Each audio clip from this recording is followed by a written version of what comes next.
I was a salesman for a black market hookah pen business. Junior year of high school, cross country practice, we had this senior, we'll call him Goose. Goose was crazy, and he always had these off the wall ideas that he was supposedly going to start all these different businesses, and he never went through with them. Like one time he was telling us he was going to start a strip club called Goose's Gander down in Covington. Like he had all different ideas, something like that out of pocket every single day his senior year of high school. And I'm pretty sure dude's doing pretty well for himself. He was always an entrepreneur, but a funny ass dude. And he had this crazy accent. He's always like, "Hey, he was a real good dude. Okay, he was a real good dude." But he was the funniest, most genuine dude, in my opinion, on the cross country team at the time. One day, he finally goes through with one of these harebrained ideas that he's going to sell hookah pens. You could buy hookah pens in bulk, or have them sent to you from like China or whatever, and then he was going to sell them for $15 to $20 a pop and see what happened. And everybody else on the team, when he said it, was kind of like, yeah, right, or kind of laughed about it. And I was just like, is it the same as like vaping? Like I didn't know anything about that stuff, right? Like I didn't smoke or drink or anything until the tail end of senior year of high school. So as a junior in high school, I'm like, I don't know anything about it, but like, is it just like vape? And he's like, yeah, dude, it's just like a fruity vape. Like that's basically what it's gonna taste like. And I'm like, all right, if you really do buy this shit, I'll help you sell them. Because I know a lot of kids that would love a fruity vape. You know what I'm saying? 2 weeks go by, I totally forget about the conversation. And then he's like, hey, Ziegler, come here. Opens up his trunk, and there's this massive box of hookah pens. Thousands of them. Blueberry, strawberry. Those are the two flavors. And he's like, this is what we're going to sell. So he explains to me what they are, how many hits you get out of these disposable hookah pens before they go out.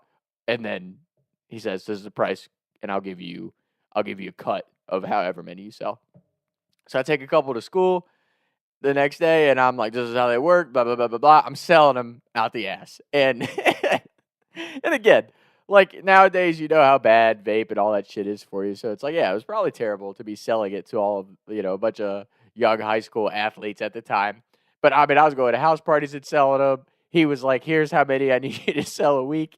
And I was making, a couple $100 for me every couple of weeks as a high schooler. Yeah, that was great. That was the money I had. So shout out Goose for always being a fair boss. But oh my gosh, we did this for like 3 months. He was getting these hookah pens delivered from China or Indonesia, wherever the hell he was getting them from.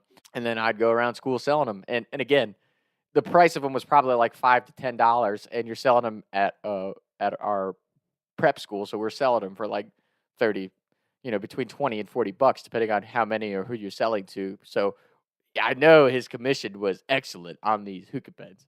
And we're doing it for like 3 months. And then one day I remember we come out of school, we're getting ready for cross country practice in the locker room talking. I'm like, so the next order of hookah pens coming around, because once you start selling those, you get your regulars, your clientele that you're building. It's business.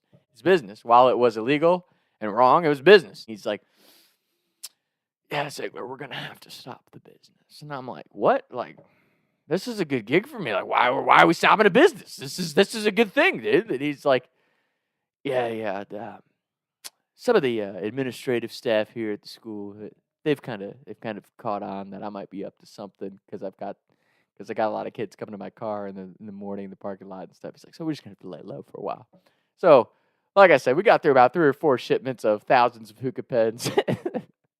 And then he had to ixnay it. And I don't remember the exact story. I remember he said a kid was threatening to snitch on him because his pen didn't work or whatever it was. But yeah, hookah pens, man, that was one of the funniest phases of high school. And like I said, we were 20. This was 2015, 2016. So it was right on the cusp of when all that stuff, you started to actually hear how bad it was for you or what it was doing to people. So we didn't even know.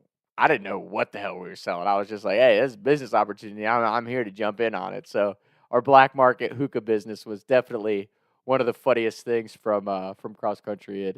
And like I said, shout out Goose. Always had the funniest, most harebrained ideas. But when he did go through with one, it paid off in a big way. I know he was making a lot of money off of that. Like I said, I was more of like his side hustle sales representative. I know I was selling like, probably 40 to 50 a week, but he was getting rid of them like ASAP because he was selling not only to our high school, but other high schools in the area. I mean, he was running through a like no other. That was definitely one of the funniest things I had ever. And again, not like vape or dab pen or drugs or anything, just a straight up hookah pen. So it was hysterical.